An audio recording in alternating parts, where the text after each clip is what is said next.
এই দেশটা আমার বাপের, তো সুদ করে আবার আমার উপদেষ্টা বানাতে থেকে চোর একটা আবল তাবল কথাবার্তা বলতে থাকে। আবার আপনার কাছে চিঠিও দিচ্ছে দেখলাম আর কি। খোলা চিঠি। খোলা খোলা চিঠি আর কি। একটা চাঞ্চল্যকর কল রেকর্ড ফাঁস হয়েছে।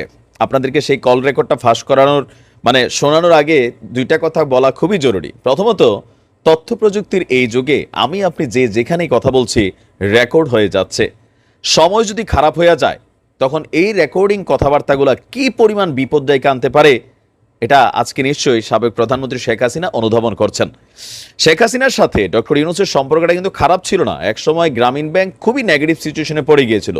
তো ওই সময় গ্রামীণ ব্যাংককে বিশাল পরিমাণ একটা সহযোগিতা করে কিন্তু প্রতিষ্ঠিত করার জন্য ভূমিকা রেখেছিল আওয়ামী লীগ সরকারই। কিন্তু 111 সরকারের সময় আজকের দিনে ডক্টর ইউনূস যে জায়গাটা আসছেন সেই জায়গাটায় একবার বসার জন্য প্রস্তাব যখন করা হয়েছিল, বা 111 সরকারের সময় যে দ্বিরাজনীতিকরণ বা বিরাজনীতিকরণ ইস্যুগুলো ছিল, সেখান থেকে কিন্তু ডক্টর মোহাম্মদ ইউনূস এবং শেখ হাসিনা সম্পর্কের ফাটল হয়েছিল। কথায় কথায় রক্তচোষা, চোর, আরও অনেক ধরনের বক্তব্য ডক্টর মোহাম্মদ ইউনূসকে দিয়েছিলেন। তো আর কথা বাড়াচ্ছি না, আগে চলুন যে সাবেক স্বাস্থ্যমন্ত্রী জাহিদের সাথে সাবেক প্রধানমন্ত্রী শেখ হাসিনা ডক্টর ইউনূসকে নিয়ে কি গালাগালি করেছিল।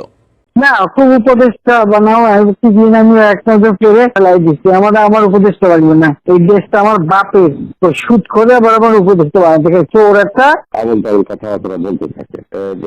আবার আপনার কাছে চিঠিও দিচ্ছে দেখলাম আর কি। খোলা চিঠি। খোলা খোলা চিঠি আর কি। এটা খারাপ আর কি, একটা ইয়ে আর কি। না, খুব উপদেষ্টা বানাও দিন আমি এক নজর করে ফেলাই দিচ্ছি, আমার উপদেষ্টা লাগবে না। এই দেশটা আমার বাপের, আমার বাপ স্বাধীন করে দিয়ে গেছে, আমি জানি এই দেশ আমি চিনি। আমি বাংলাদেশের বসে বসে কথা বলার শুট করে আবার আমার উপদেষ্টা বানাতে থেকে চোর একটা। ও বলছে গ্রামীণ ফোনের সব ইনকাম গ্রামীণ ব্যাংকে যাবে, যে টাকা গ্রামীণ ব্যাংক গরিব মানুষের সাহায্য করবে। আর এই কথাগুলো আমার কাছে গ্রামীণ ফোনের ব্যবসা দিয়ে ইউজ একটা টাকা আজ পর্যন্ত গ্রামীণ ব্যাংকে দেয় নাই। আমি 400 কোটি টাকা গ্রামীণ ব্যাংকে দিচ্ছি, 400 কোটি টাকা। ওটা তার অন্যান্য প্রতিষ্ঠানে লাগাচ্ছি আর কি। না, তখন গ্রামীণ ব্যাংক ফাইলের বক্স ঢুকে দিচ্ছে। গ্রামীণ ব্যাংক তখন শেষ হয়ে চলে যাচ্ছিল, ওর বদলতে গ্রামীণ ব্যাংক মাঠে বসে গেছিল। ও তো সব ব্যাংকের সব টাকা তো লুচি খেয়ে গেছে। তখন আমি প্রথমে 100 কোটি, তারপর 200 কোটি, তারপর আবার 100 কোটি, এটা 98 দিচ্ছি চালু রাখছি। তখন এই গ্রামীণ ফোনের ব্যবসা ছিল, এই ব্যবসাটার থেকে যে লাভটা হবে সেই টাকাটা চলে যাবে গ্রামীণ ব্যাংকে, রেগুলার গ্রামীণ ব্যাংকে একটা সোশ্যাল ইনকাম থাকবে। এই বলে নিশ্চয়ই শুনেছেন। তবে এখানে সাবেক স্বাস্থ্যমন্ত্রী সম্পর্কে একটা কথা বলি। আওয়ামী লীগ সরকার সর্বশেষ যে নির্বাচনটা করে ফেলেছিল সেই নির্বাচনে কিন্তু মন্ত্রিসভায় ঠাঁই হয়নি এই সাবেক স্বাস্থ্যমন্ত্রীর। এর আগে স্বাস্থ্য ক্ষমতা মানে এই মন্ত্রীপদে থাকাকালীন এত পরিমাণ দুর্নীতি, লুটপাট এই স্বাস্থ্য মন্ত্রণালয়ের জাহিদ করছে, আমি নিজে তারা নিয়ে একটা রিপোর্ট করছিলাম, যদিও প্রেশার ক্রিয়েট করে আমাকে সেই নিউজটা সরকারিভাবে এটাকে ডিলিট করাইতে বাধ্য করা হয়েছিল। তো আজকে এখন ডাক্তার সাবেক স্বাস্থ্যমন্ত্রী আপনি কি বলবেন? আর এই মুহূর্তে এই কলটা যখন ভাইরাল হয়েছে, এটা নিশ্চয়ই বিভিন্ন ভাষায় ট্রান্সলেট করে রাষ্ট্রদূতদের শোনানো হবে যে তিনি আসলে ডক্টর ইউনূসকে নিয়ে কি কথা বলতেন। আজকের দিনে এসে যখন তিনি এই ফোন আলাপটা ছিল তখন ক্ষমতা ছিলেন, কল্পনাও করেন না যে মৃত্যুর আগে তাকে ক্ষমতা থেকে সরতে হবে। কিন্তু আজকের দিনে এসে এই ফোন আলাপটায় কি পরিমাণ যে ভেজাল তৈরি হইল। ওই যে বিপদ যখন আসে চারদিক থেকে আসে। আর এই ফোন কলটা কে ফাঁস করেছে? আপনার কি মনে হয় যে ফোন কলটা কে ফাঁস করেছে? বর্তমানে যে সরকারটি অধিষ্ঠিত হয়ে আছে এই সরকারটির নাম হচ্ছে অন্তর্বর্তীকালীন সরকার। বাট এই সরকারের পেছনে একটা পটভূমি আছে, এটা নাম কি? বৈষম্য বিরোধী বাংলাদেশ। আমি জানি না যে পৃথিবীর অন্যান্য দেশে আসলে এই আইনগুলা কোন কোন দেশে কতটা আছে, তবে 2009 সালে বাংলাদেশ আওয়ামী লীগ সরকার একটা আইন করেছিল।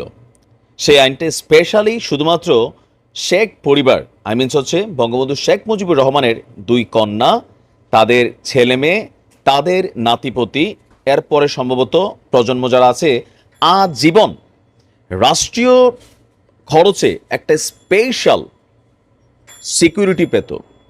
একজন very very important person like রাষ্ট্রপতি যে ধরনের সিকিউরিটি পায়, ঠিক এই ধরনের সিকিউরিটি পাওয়ার জন্য একটা আইন করা হয়েছিল। তো সেই আইনটা নিয়ে নানান সময় অনেক বিতর্ক হয়েছে, কিন্তু আইনটা বলবৎ ছিল। এবার আজকে সেই আইনটা বাতিল হতে যাচ্ছে। ডক্টর ইউনূস স্বয়ং এই আইনটার ব্যাপারে আজকে বৈঠকে বসতে যাচ্ছেন। তো আপনি কি মনে করছেন যে যেহেতু বঙ্গবন্ধুর ফুল ফ্যামিলিকে 1975 সালে হত্যা করা হয়েছিল, সম্ভবত সেই বিষয়গুলোকে মাথায় রেখেই 2009 সালে আওয়ামী লীগ ক্ষমতায় আসার পরে এই আইনটা করেছিল। তো আইনটাতে কি কি আছে বা কেনই এটাকে বাতিলের আলোচনাটা সামনে এলো? 2009 সালে আওয়ামী লীগ সরকার গঠনের পর জাতির পিতার পরিবারের সদস্যদের নিরাপত্তা আইন 2009 প্রণয়ন করে বঙ্গবন্ধু শেখ মুজিবুর রহমানের জীবিত 2 কন্যা, তারপর হচ্ছে তাদের সন্তানদের এবং নাতিপতিদের আজীবন বিশেষ নিরাপত্তা নিশ্চিত করার জন্য এই আইনটা পাশ করা হয়েছিল, বা এতদিন আওয়ামী লীগ সরকার ক্ষমতায় থাকাকালীন তারা এই সুযোগটা পেত। এই আইনের অধীনে একজন ভেরি ভেরি ইম্পর্টেন্ট পারসন, তার জন্য স্পেশাল সিকিউরিটি ফোর্স এসএসএফ, যেটা প্রধানমন্ত্রীর নিরাপত্তাতে ওই ধরনের যে নিরাপত্তা ব্যবস্থা নিশ্চিত করে, তাদের জন্য আজীবন একই ধরনের নিরাপত্তা নিশ্চিত করার কথা বলা হয়েছে। এটা বৈষম্য বিরোধী একটা আইন ছিল, সম্ভবত এই কারণেই যে হতে পারে এটা প্রধানমন্ত্রী হিসেবে তিনি একটা প্রটোকল পাচ্ছেন, প্রধানমন্ত্রীর পরিবার প্রটোকল পাচ্ছেন, কিন্তু তারা ক্ষমতায় না থাকলেও আজীবন এই সুযোগ সুবিধা পাবেন। স্বাভাবিক, এটা অন্যান্য সরকার বা রাষ্ট্রের সাথে সেটা সামঞ্জস্য না, সম্ভবত এই কারণেই এটাকে বাতিলের কথা উঠছে। বিশেষ নিরাপত্তা বাহিনী আইন 2021 সালে প্রণীত হয় যাতে ভিভিআইপি যেমন রাষ্ট্রপতি এবং বঙ্গবন্ধুর পরিবারের সদস্যদের যে কোনো স্থানে সমান নিরাপত্তা নিশ্চিত করা যায়। যদি কোনো ব্যক্তি ধরেন বঙ্গবন্ধুর ফ্যামিলির কারুর সাথে তারা এক জায়গায় বসে চা খাচ্ছে, বাট একজন ব্যক্তি সে ঘুরঘুর করতেছে, তো এসএসএফ এর মনে হয়েছে যে এটা নিরাপত্তার হুমকি সৃষ্টি হচ্ছে, তখন এসএসএফ সদস্যরা তাকে গ্রেপ্তার করার ক্ষমতা রয়েছে। এসএসএফ এর মনে হইলেই হয়েছে।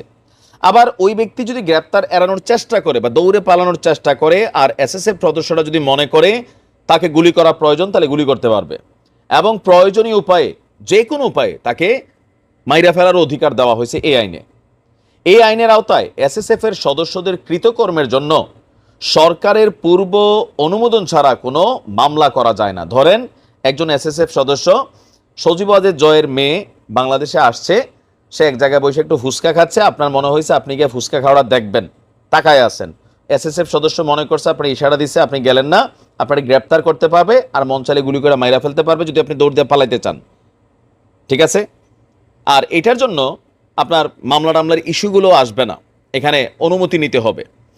তো এই রিটে সদস্যদের যা কি বলে বঙ্গবন্ধু পরিবারের সদস্যদের নিরাপত্তা আইন 2009 এবং বিশেষ নিরাপত্তা বাহিনী আইন 2021 ধারা 2 খ, 2 গ, 8 1, 8 3, 8 4 এবং 9 2, যেখানে শেখ মুজিবুর রহমানের পরিবারের সদস্যগণ লেখা আছে, সেগুলো অসাংবিধানিক এবং অবৈধ ঘোষণা করার জন্য রিট করা হয়েছে। তো আজকে এই বিষয়টা নিয়ে আপনার ডক্টর মোহাম্মদ ইউনূসের নেতৃত্বে একটা বৈঠক অনুষ্ঠিত হতে যাচ্ছে, আর এই আইনটিকে সংশোধন করার জন্য প্রস্তাব উঠেছে উপদেষ্টা পরিষদের বৈঠকে। আজকে ওনার নেতৃত্বে এই সভা অনুষ্ঠিত হতে যাচ্ছে এবং সেই আইনটাকে বাতিল করা হচ্ছে।